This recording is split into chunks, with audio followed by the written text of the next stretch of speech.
Mga kababayan! Fruits. Ano meron dito? Despedida. Soltera. Makakalibre na naman kami ng hapunan, no? Ay, oo. Baon pa. May pancit. Mga aking paborito. May Sharon pa? May Sharon. May despedida po ng kapatid ni Tita. Kapatid niya po. Despedida. Pauwi na ng Pilipinas. Pauwi na ng Pilipinas. Ano lang dito? 1 linggo lang dito. Pauwi. Kada ng pera. Kulang pa. Ano? Okay, go. Nagluluto tayo ng suman. Suma nakasapa. Suman na kasaba. Kamoting kahoy. Saan? Ito naman yung mahal kong asawa. Oh. Eh, kamahal. Kaswit. Kaswit. Masarap naman. Sarap din dumanin tawag. Meron pala nabibili ganito dito. Oo, panutsa. Panood siya. Ang mahal nito dito. Okay, done. Ha? Kasangkot ito ng tengo. Oo. Nakaluan ng ano. Binubo ka siguro to? Ha? Binubo ka. Sarap po. Po, ang ate ilang araw na lang din. Oo, 4 na lang. Ale! Po ang uwi ng Pilipinas. Despedida. Yayin ni Wen, kapatid ng nanay ni Wen. Nakabalik. Pauwi ng kaka ng Pilipinas. Kapatid ng biyanan kong babae. Tsaka kapatid nun, tita. Nag-work pa. Sponsor. Ako? Maya pagtapos na. Anak ng uuwi. Maya. Anong masasabi niyo sa Canada, kaka? Medyo yan. Masarap. Ako bili na nga. Kailan kayo babalik dito? Nako, hindi masabi. Oh, iya. Hindi masabi. Papa, naiyak na oh. Magkapatid oh. Ako babalik dito yan.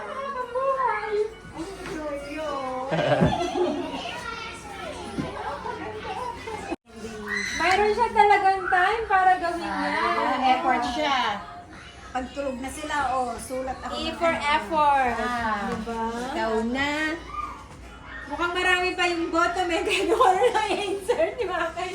Very good, that's a good idea, Kaka. Kasi pagdating mo, di syempre may chichi ka sa inyo. Papakita mo yan. Yes.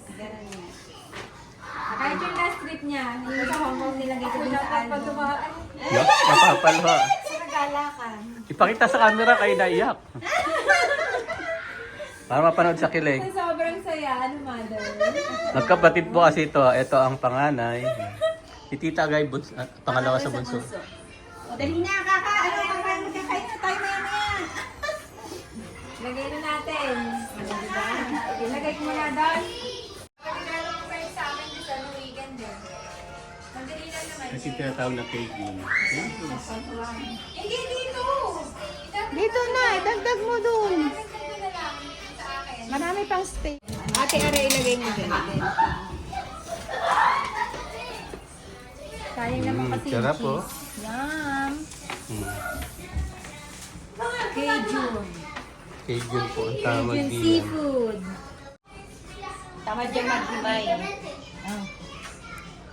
Tamad maghimay yan. Sabi ko, tama ka din ang kapos niya. Babalik pa. Babalik pa ulit. Hindi mo na kasi makakabiyan ng isa. Saka wala na kasi ang iba.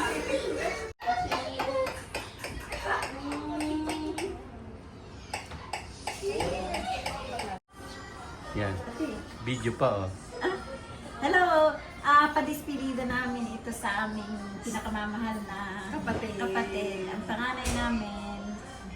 So, aalis na siya sa 16. Kaya, tamang-tama itong gabing ito ay para sa kanya. Thank you, Lord. Thank you, Lord.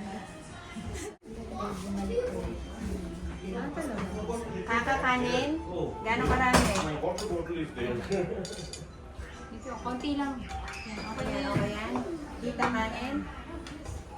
Konti lang talaga siyang kumain. Gano'ng karami? Daddy kanin. Ako yung... Mamaya na. Susubukan mo. Pansit muna kakainin ko. Ayan. Yay! Uy, ang dami naman. Masyado marami Yun. Libre na naman ang hapunan namin. Libre na.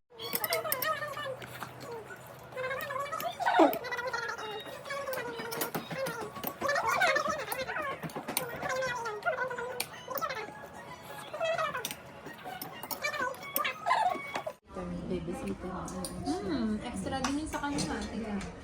Nagbe-babysit siya sa iba? Nag-resign na ngayon. Kaya umalis na. Dahil lang oras.